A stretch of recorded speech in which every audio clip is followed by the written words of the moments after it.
Hello guys, இன்னைக்கு intelligent இன்வெஸ்டர்லேருந்து chapter 4ல இருந்து full complete review பார்க்கலாம். இதுலேருந்து கம்மியாக சாப்டர் 4ல் வந்து கம்மியான இது இருந்துச்சுன்னா அப்படியே நாங்கள் சாப்டர் 5 நான் கவர் பண்ணிடுறேன் இன்றைக்கான வீடியோவில் வந்து. வாங்க நம்ம சாப்டரில் நம்ம புக் ரிவ்யூவில் வந்து ஃபஸ்ட்டு இறங்கலாம். ஃபஸ்ட்டு இன்டெலிஜென்ட் இன்வெஸ்டரில் வந்து இந்த இடத்துல பற்றி அதிகமாக பேசணும்னா இன்டெலிஜென்ட் இன்வெஸ்டரை பற்றி பேசுகிறாங்க. ஃபஸ்ட்டு இன்டெலிஜென்ட் இன்வெஸ்டர் நம்ம என்னன்னா ஃபஸ்ட்டு வீடியோலேருந்து நம்ம சொன்னோம். ஃபஸ்ட்டு ரீகேப்புக்கு என்னன்னா, ஒரு இன்டெலிஜென்ட் இன்வெஸ்டரான அவர் ஸ்டாக்ஸ் அண்ட் நாலேஜஸை பற்றி கொஞ்சம் அதிகமாக தெரியும். பட் ஆனால் அவருக்கான இன்வெஸ்ட் பண்ணுற ஃபண்டமெண்டல் அனலைஸ் பண்ணாமல் அவருக்கு இருக்கிற டைமை பற்றி நிஃப்டி 50லையோ மியூச்சுவல் ஃபண்ட்ஸோ பாண்ட்ஸ்லையோ அந்த மாதிரி இன்வெஸ்ட் பண்ணி அவருக்குன்னு ஏற்ற ரிட்டர்ன்ஸை அவருக்கு எடுத்துகிட்டு வர்றாரு. இதுதான் ஒரு டிஃபென்சிவ் இன்வெஸ்டர். ஒரு டிஃபென்சிவ் இன்வெஸ்டரோட போர்ட்ஃபோலியோவை எப்படின்னா வைக்கணும், எதுனா வேண்டாம், அப்படி எல்லாம் இன்னைக்கான சாப்டரில் வந்து ஃபுல் டீட்டெயிலாக எல்லாமே சொல்லியிருக்காரு. பெஞ்சமின் கிரஹாம் எல்லாமே எழுதியிருக்காரு. உங்களுக்கு கம்ப்ளீட்டாக ஃபுல்லாக நான் உங்களுக்கு எக்ஸ்பிளைன் பண்ணுறேங்க. ஃபஸ்ட்டு டிஃபென்ஸ் இன்வெஸ்டரை பற்றி பார்த்துட்டோம். அதே டிஃபென்சிவ் இன்வெஸ்டரால் நமக்கு டிஃபென்சிவ் இன்வெஸ்டரோட போர்ட்ஃபோலியோ எவ்வளோ இருக்கணும்னா 50% ஸ்டாக்ஸில் இருக்கணும். 50% பார்த்தீங்கன்னா other government sectors or bonds அந்த மாதிரி அதிகமாக அவங்களும் இன்வெஸ்ட் பண்ணணும். அவங்க அதிகமாக ரிஸ்க் எடுக்க வேண்டாம் அப்படின்னு தான் இருக்கிறாங்க. அவங்களுக்கு ஏற்ற டைமை வந்து யாரோ அவங்களோட மணியை வந்து மியூச்சுவல் ஃபண்ட்ஸு மாதிரி அவங்களோட ரிட்டர்ன்ஸ் அதிகமாக வந்தாலும் ஓகே தான். அவங்களுக்கு அதுதான் மெயின் இன்டென்ஷன். ஏன்னா டிஃபென்சிவ் இன்வெஸ்டரால் அவரோட டைமை வந்து அவரை வேலைக்கு போகிறாரு, அவரை வந்து மிச்ச காசை வச்சு தான் இன்வெஸ்ட் பண்ணுற மாதிரி தான் டிஃபென்சிவ் இன்வெஸ்டரை பற்றி இந்த பெஞ்சமின் கிரஹாம் பெல் பற்றி சொல்லியிருக்காரு. இங்கே இந்தியாவிலும் அதே மாதிரி தான் ஏகப்பட்ட பேர் அப்படி தான் இருக்கிறாங்க. ஃபுல் டீட்டெயிலாக 50% ஸ்டாக்ஸில் இருக்கணும், 50% வந்து கவர்மெண்ட் மியூச்சுவல் ஃபண்ட்ஸு, பிபிஎஃப், அப்புறமா pension schemes, national pension scheme, அந்த மாதிரி ஏகப்பட்ட செக்டர்ஸில் வந்து இன்வெஸ்ட் பண்ணணும் வந்து ஆத்தர் வந்து சொல்லியிருக்காங்க. நெக்ஸ்ட் இன்னும் டீட்டெயிலாக டெப்த்தாக பார்க்கலாம். ஃபஸ்ட்டு அந்த ஏன் நம்ம மேக்ஸிமம் 70%குள்ளே தான் இருக்கணும், அதுக்கு மேலே ஸ்டாக். ஏன்னா 70% 100% போகணுன்னா நம்மளோட பை கேஷை வந்து நம்மளோட அப்பைக்கப்போ எமர்ஜென்சி ஃபண்டு நம்ம டிஃபென்ஸ் இன்வெஸ்டரால் வைக்க முடியாது. அதனால நெக்ஸ்ட் ஆத்தர் வந்து என்ன சொல்லியிருக்கோம், பாண்ட்ஸை பற்றி இன்வெஸ்ட் பண்ணணும். ஃபஸ்ட்டு பாண்ட்ஸ்னால் என்னென்னு அப்படி சொல்கிறேன். ஃபஸ்ட்டு பாண்ட்ஸ்னால் நம்ம எப்படி ரைஸ் பண்ணி ஒரு ஃபண்டில் இருந்து, அதாவது கம்பெனிஸ்லேருந்து நம்மக்கிட்டேருந்து காசை வாங்கி அப்புறமா நம்ம கம்பெனி வந்து ஒரு இன்ட்ரெஸ்ட் தராங்களோ, இது வந்து ரைசிங் ஃபண்ட், அவ்வளோதான். இது ஒரு ஸ்டாக் மார்க்கெட்டு. இதே பாண்ட்ஸ் நீங்கள் எடுத்துக்கிட்டாவே கம்பெனி வந்து அவங்களுக்கு கடன் தேவை, அதாவது அவங்க அந்த கடனை அடைக்கிறதுக்காக பாண்ட்ஸ்னு ஒரு இடத்துல, அதாவது பாண்ட்ஸ்னு ஒரு மார்க்கெட்டில் எடுத்து எல்லாம், அதாவது என்னோட கம்பெனி உங்களோட கம்பெனி எல்லா பாண்ட்ஸுமே ஒரு கம்ப்ளீட்டு ஒரு இதுக்குள்ளே இருக்கும். அந்த பாண்ட்ஸில் நம்ம போய் நம்ம டைரெக்டாக இன்வெஸ்ட் பண்ணும்போது மந்த்லி ஒரு ஆனுவலாக ஒரு எவ்வளோ சொல்கிறது, ஒரு 10 to 12% அவ்வளோக்குள்ளே தான் ஒரு ரிட்டர்ன்ஸ், ஒரு எஃப்டி மாதிரி ஒரு டீசெண்டான ரிட்டர்ன்ஸை வந்து மேலே, அதுக்கு மேலே ஒரு டீசெண்டான ரிட்டர்ன்ஸ் வந்து எஃப்டி பாண்ட்ஸ்லாம் அதிகமாகவே நல்லா கிடைக்கும். பிகாஸ் இது பாண்ட்ஸ் வந்து பார்த்தீங்கன்னா கம்ப்ளீட்லி 100% சேஃப்டி இன்வெஸ்ட்மெண்ட்டு. அதனால சொல்கிறதுனால இது நிறைய பேர் இன்வெஸ்ட் பண்ண ஆரம்பிப்பாங்க. அதாவது நம்மளோட ஸ்டாக் மார்க்கெட்டில் எடுத்திருந்தாலும் இன்றைக்கி வரும் நாளைக்கு வரும், மார்க்கெட் அப்ஸாக இருந்தும்போது இறக்கணும், அப்படி இப்படி ஏகப்பட்ட டென்ஷன் இருக்கும். பாண்ட்ஸில் அப்படி இல்லை. ஒரு வாட்டி நம்ம பாண்ட்ஸ் வாங்கிட்டேன் ஆனுவலாக ஒரு எஃப்டி ரிட்டர்ன்ஸ் மாதிரி. இன்றைக்கி நான் 1 லட்சம் போட்டால் வருஷம் 7% உங்களுக்கு இன்ட்ரெஸ்ட் தரனா, அந்த 1 லட்சத்துலேருந்து 7,000 எப்படி இன்க்ரிமெண்ட் ஆகுதோ அந்த மாதிரி பாண்ட்ஸில் அதுக்கேற்ற மாதிரி ரிட்டர்ன்ஸ் ஏறிக்கிட்டே தான் இருக்கும். இது கம்பேரிட்லி நமக்கு எஃப்டி மாதிரி தான் பாண்ட்ஸ்ன்னு வச்சுக்கிட்டாவே. நெக்ஸ்ட்டு பார்த்தீங்கன்னா இந்த பாண்ட்ஸை எவ்வளோ டைப்ஸ் ஆஃப் பாண்ட்ஸ்ன்னு இருக்குதுன்னு நம்ம பார்க்கலாம். ஃபஸ்ட்டு பாண்ட்ஸ்ன்னு பார்த்தீங்கன்னா டென்த்து நான் சொன்ன மாதிரி. நெக்ஸ்ட்டு பார்த்தீங்கன்னா கவர்மெண்ட் பாண்ட்ஸ்னு ஒன்று இருக்குது. இந்த மாதிரி அப்புறமா கோஆப்ரேட்டிவ், அப்புறமா இந்த மாதிரி ஏகப்பட்ட பாண்ட்ஸ்லாம் நிறையா இருக்குது. அதனால ஏகப்பட்ட பாண்ட்ஸ் நம்ம பார்த்து ஒன்று ஒன்றா நம்ம பர்டிகுலராக இன்வெஸ்ட் பண்ணாவே போதும். ஆத்தர் சொல்கிறாரு, பாண்ட்ஸில் இன்வெஸ்ட் பண்ணுறது, ஈக்விட்டியில் இன்வெஸ்ட் பண்ணுறத விட பாண்ட்ஸில் இன்வெஸ்ட் பண்ணுறது ஒரு சேஃபஸ்ட் இன்வெஸ்ட்மெண்ட்டு தான் ஆத்தர் சொல்கிறாரு.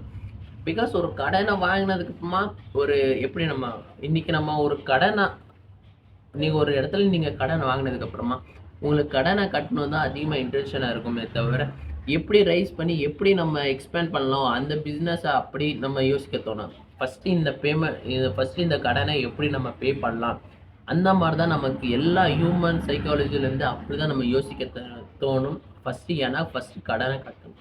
இந்த மாதிரி தான் ஏகப்பட்ட பேர் அப்படி தான் யோசிப்பாங்க. நெக்ஸ்ட் சாப்டர் 5 போகலாம் கைஸ். ஏன்னா இது ரொம்ப ரொம்ப குட்டியான சாப்டர். அப்புறமா ஒரு டிஃபென்ஸ் இன்வெஸ்ட்னா எப்படி, போர்ட்ஃபோலியோ எப்படி, பாண்ட்ஸ்னா என்ன, அவ்வளோதான் சொல்லியிருக்காரு இன்னைக்கு. அதனால அப்படியே சாப்டர் 5 அப்படியே நான் கண்டினியூ பண்ண ஆரம்பிக்கிறேன். 5th சாப்டர்லேருந்து ஆரம்பிக்கலாம். ஃபர்ஸ்ட் ஆத்தர் டாபிக்லேருந்து ஆரம்பிக்கிறேன். நம்ம ஏன் ஸ்டாக் மார்க்கெட்டில் இன்வெஸ்ட் பண்ணுறோம்? நமக்கே ஒரு கொஸ்டின் கேட்குறேன். ஏன் நம்ம ஸ்டாக் மார்க்கெட்டில் இன்வெஸ்ட் பண்ணுறோம்?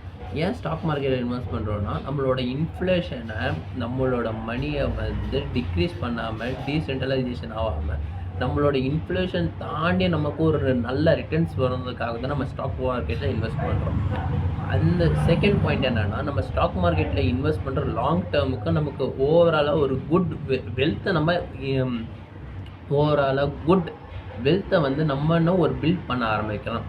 இதுதான் ஆத்தர் ஃபஸ்ட்டு நம்ம மைண்டில் வச்சுக்கணும். நம்ம ஏன் ஸ்டாக் மார்க்கெட்டில் இன்வெஸ்ட் பண்ணுறோன்னு. ஸ்டாக் மார்க்கெட்டில் நமக்கு எப்படிப்பட்ட, அதாவது எந்த மாதிரி நமக்கு அதிகமாக அமௌண்ட், அதாவது அதிகமாக நமக்கு ரிட்டர்ன்ஸ் அதிகமாக பார்க்கலான்னு. அதாவது ஒரு ஷேர்ஸை அதோட இன்ட்ரெஸ்டிக் வேல்யூலேருந்து கம்மியாக வாங்கும்போது நமக்கான அந்த ஷேர்ஸோட ப்ரைஸை அதிகமாகவே நமக்கு இன்க்ரீஸ் ஆகும். அதிகம் ஓவராலாக ஒரு குட் ரிட்டர்ன்ஸே நல்லா கிடைக்கும். இதுதான் ஸ்டாக் மார்க்கெட்டில் Benjamin Graham bell first point இது தான் சொல்கிறாரு. ஃபஸ்ட்டு அப்போனா ஒரு கம்பெனி எப்படி இருக்கணும், ஒரு ஐபிஓவில் இருக்கிறதுக்கு முன்னாடி எப்படின்னா ஒரு ஸ்டாக்ஸை ஃபஸ்ட்லேருந்து நம்ம யோசிக்கணும். அந்த ஒரு ஸ்டாக்ஸ் முன்னாடி எப்படின்னா ஒரு ஃபண்டமெண்டலாக ஒரு கம்பெனியை பற்றி அனலைஸ் பண்ணணும்னா முக்கியமாக இந்த சாப்டரில் ஃபுல் டீட்டெயிலாக சொல்லியிருக்காரு. நான் உங்களுக்கு சொல்கிறேன். ஃபஸ்ட்டு அந்த கம்பெனிலேருந்து ஒரு 30 to 40 கம்பெனிஸை டைவர்சிஃபிகேட் நல்லா பண்ணணும். அதாவது ஒரு 30 to 40, அதாவது ஒரு கம்பெனியில் பார்த்தீங்கன்னா அவங்களுக்கு ஏற்ற மாதிரி ஒரு எம்பிஏ ஒரு சிஏ மாதிரி இருக்கிற ஆளை மிச்ச கம்பெனியில் 20 to 30 கம்பெனிஸில் அவர் இன்வெஸ்ட் பண்ணி டைவர்சிஃபிகேட் பண்ணணும் அந்த கம்பெனியை. அப்போ பண்ணும்போது தான் நமக்குன்னு ஒரு நல்ல ஒரு ஃபண்டமெண்டலாக அந்த கம்பெனியை ஒரு ஸ்ட்ராங்காக இருக்கணும். ரொம்ப நாளைக்கு இருக்கணும்னா மிச்சம் இருக்க கம்பெனிஸோட ஒரு பார்ட்னர்ஷிப் ஒரு டீல் பண்ணால் மட்டும்தான் அந்தோட கம்பெனி மிச்சம் இருக்க கம்பெனி சேர்த்து ஹெல்ப் பண்ணோம். அதே மாதிரி ஓவராக டைவர்சிஃபிகேட் பண்ணக்கூடாது. 50-60 கம்பெனிஸில் எல்லாத்துலேயும் ஒரு ஷேர் வாங்கினாங்கன்னா அந்த கம்பெனியை யூஸ்லெஸ் தான் சொல்லுவாங்க. பெஞ்சமின் கிரஹாம் பெல் அப்படி தான் சொல்லி வச்சுருக்காரு. எல்லா கம்பெனிக்கிட்ட வாங்கக்கூடாது, ஓவராக டைவர்சிஃபிகேட் பண்ணக்கூடாது அப்படி சொல்கிறாரு. நெக்ஸ்ட் செகண்ட் பாயிண்ட் என்ன சொல்கிறேன்னா, ஃபினான்ஷியலி ஸ்டேபிள். அதாவது ஒரு கம்பெனி ஃபினான்ஷியலி ரொம்ப ரொம்ப ஸ்டேபிளாக இருக்கணும். ஒரு கம்பெனியை அதாவது டெப்த்தோட, அதாவது கடனோட ஈக்விட்டியில் அசெட்ஸ் ஓவராக வச்சுக்கிறோம். மிச்ச கம்பெனிஸ்லாம் அதிகமாக தான் இருக்குது. அந்த அதிகமாக இருக்க கம்பெனியில் அதாவது ஒரு கம்பெனியை நீங்கள் எடுத்துக்கிறீங்க, கடனே ஜாஸ்தியாக தான் இருக்குது, ஆனால் ஈக்விட்டி அதாவது அசெட்ஸ் ரொம்ப ரொம்ப கம்மியாக இருக்குது.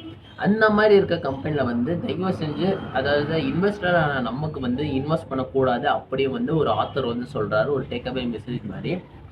நெக்ஸ்ட் தேர்டு பார்த்தீங்கன்னா, அந்த கம்பெனி பாஸ்ட் 20 to 30 இயர்ஸ் கழிச்சு ஸ்டாக் மார்க்கெட்டில் இருக்கணும். ஒரு 5 வருஷத்துக்கு முன்னாலேருந்து டிவிடெண்ட் கொடுக்குற மாதிரி ஒரு கம்பெனிஸ் இருந்துச்சுன்னா ஒரு நல்ல ஒரு சேஃபஸ்ட் இன்வெஸ்ட்மெண்ட்டாக இருக்கும். அப்படியே ஆத்தர் சொல்ல ஆரம்பிக்கிறாரு.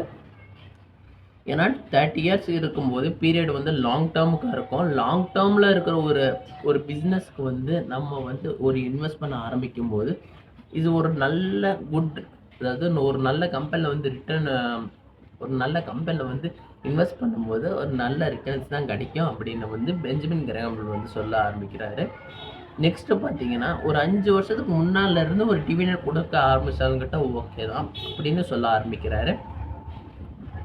ஃபோர்த் ரொம்ப ரொம்ப முக்கியமான பாயிண்ட் பார்த்தீங்கன்னா, பிஇ ரேஷியோ லாஸ்ட் 25% கம்மியாக இருக்கணும், 25 இயர்ஸ்லேருந்து கம்மியாக இருக்கணும் அப்படி சொல்கிறாரு. ஏன்னா இந்த பிஇ ரேஷியோ அது ஒரு கம்பெனியில் அதிகமாக இருக்கும், ஒரு கம்பெனிலேருந்து கம்மியாக இருக்கும். நம்ம வாங்க போகிற ஷேர்ஸில் பிஇ ரேஷியோ கம்மியாக இருக்கும்னா ஆத்தர் சொல்கிறாரு. Next third topic third topic வந்து பார்த்தீங்கன்னா, நீங்க ஒரு வேல்யூ இன்வெஸ்டரா ஆர் குரோத் இன்வெஸ்டரா? அதாவது வேல்யூ இன்வெஸ்டர்னா, அது அவங்களுக்கான வேல்யூ வந்து குரோத் இன்வெஸ்டர் நீங்க பார்த்தீங்கன்னா, குரோத் வந்து அவங்களுக்கான குரோத் வந்து அதிகமா தான் இருக்கும். ரிட்டர்ன்ஸ் அதுக்கேத்த மாரி நெறையாவே இருக்கும். இதே வேல்யூ இன்வெஸ்டரால குரோத் ஸ்டேபிளா இருக்கும். கொஞ்சம் கொஞ்சமா மெதுவா தான் இருக்கும். அதே மாரி ரிட்டர்ன்ஸ் பெருசானா இருக்காது. ஓரளவுக்கு ஒரு டீசென்ட்டான ரிட்டர்ன்ஸ் இருக்கும். டிவிடெண்ட் குடுக்க ஆரம்பிப்பாங்க. குரோத்ல கண்டிப்பா குடுக்க ஆரம்பிக்க மாட்டாங்க. அந்த மாரி அதே மாரி குரோத்ல வந்து நீங்க பார்த்தீங்கன்னா, அவங்க மக்களுக்காக எதுவுமே செய்யலோட, நம்மளோட பிசினஸ வந்து அதிகமா முன்னேற்றம் பண்ணணும். அதாவது எக்ஸ்பேண்ட் பண்ணணும். அந்த மாரி தான் யோசிப்பாங்க. இதே நீங்க வேல்யூ இன்வெஸ்டரா பார்த்தீங்கன்னா, ஒரு கஸ்டமருக்கு எப்படி இன்னும் அதிகமா சர்வீஸ் குடுக்கலாம்? இன்னும் அவங்களுக்கு எப்படி கம்ஃபர்டபுளா குடுக்கலாம்? இப்படிதான் யோசிக்க ஆரம்பிக்கப்படுறாங்களே தவிர, value investor value value investor வந்து இப்படிதான் யோசிப்பாங்க. அதாவது வேல்யூ கம்பெனிஸ் வந்து இப்படிதான் யோசிப்பாங்க. கைஸ். இதுல வந்து பார்த்தீங்கன்னா, இந்த டாபிக்ல என்ன எடுத்திருக்காங்கன்னா, நெக்ஸ்ட் வந்து dollar cost of averaging. Dollar cost of ஆவரேஜிங்கா அது வந்து யுஎஸ்ஏ மார்க்கெட்ல வந்து டாலர் காஸ்ட் ஆஃப் ஆவரேஜிங் இருக்கும். இந்தியா மார்க்கெட் பத்தி பார்த்தீங்கன்னா, ருப்பி காஸ்ட் ஆஃப் ஆவரேஜிங். இந்த dollar cost of rupee cost of ஆவரேஜிங்னா என்ன அப்படி பார்த்தீங்கன்னா, நீங்க ஒரு ஸ்டாக் மார்க்கெட்ல வந்து நீங்க இன்வெஸ்ட் பண்றீங்க. அது எஸ்ஐபி மாரி பண்றீங்க. நீங்க வந்து எஸ்ஐபி பண்ணும்போது, நீங்க மார்க்கெட் ஃப்ளக்சுவேட்டா இருக்குது, அப்ல இருக்குது, டவுன்ல இருக்குது, எதுவும் பத்தி யோசிக்க மாட்டீங்க. நீங்க இந்த மந்த்ல அதாவது நீங்க எப்படி அ டே 10 ஆயிடுச்சுன்னா, நெக்ஸ்ட் மந்த் டே 10 ஆயிடுச்சுன்னா, நீங்க இன்வெஸ்ட் பண்ண ஆரம்பிச்சுருவீங்க. அந்த பத்தி தான் இது சொல்றாரு ஆத்தர் வந்து.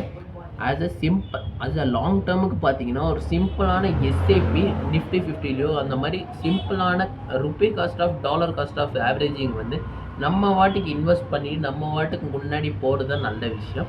அதுக்குன்னு நம்மகிட்ட ரெடியா கொஞ்சோண்டு கேஷ் இருந்தா போதும். எப்பப்பனா மார்க்கெட் வந்து ரொம்ப கிராஷ் ஆகுதோ, அந்த மாரி இருக்கும்போது, இன்னும் நம்ம கிராஷ் ஆகும்போது, இன்னும் நம்மளோட பெரிய அமௌண்ட்ஸ வந்து எடுத்து 1 லேக் டூ 2 லேக்ஸ் எடுத்து, அந்த அந்த ஷேர்ஸ வந்து அதிகமா நம்ம வந்து இன்வெஸ்ட் பண்ணிட்டா போதும். நம்ம லாங் டேர்முக்கு கிட்டத்தட்ட 30 to 35 கரேஜ்ல வரைக்கும் இன்ட்ரெஸ்ட் நம்ம பார்க்கலாம் அப்படின்னு வந்து பெஞ்சமின் கிராம்பல் வந்து சொல்றாரு. ஏன்னா அவரோட இன்ட்ரெஸ்டிக் வேல்யூலேருந்து ரொம்ப கம்மியா தான் வாங்குறோம். எப்போ மார்க்கெட் வந்து ரொம்ப கிராஷ் ஆகும்போது நம்ம இன்ட்ரெஸ்டிக் வேல்யூலேருந்து ரொம்ப கம்மியா தான் இருக்கும்.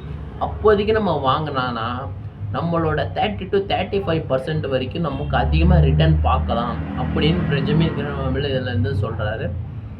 இதுக்கப்புறமா ரொம்ப முக்கியமான பாயிண்ட் பார்த்தீங்கன்னா, மோர் ரிஸ்க் அண்ட் மோர் ப்ராஃபிட் அப்படின்னு ஒன்று கிட்ட இல்லை அப்படின்னு பெஞ்சமின் கிராம்பல் சொல்றாரு. ஏன் அப்படி சொல்றாருன்னா, ஏன்னா டிஃபென்ஸ் இன்வெஸ்டர் நீங்கள் பார்த்தீங்கன்னா, இப்போ ரிஸ்க் எடுக்கணும் அவசியமே இல்லை. கொஞ்சம் லைட்டாக தான் ரிஸ்க் எடுக்க போகிறாரு. ஆனால் அதுக்கேற்ற மாதிரி அவருக்குன்னு ஏகப்பட்ட ரிட்டர்ன்ஸ் அதிகமாக தான் எடுக்கிறாரு.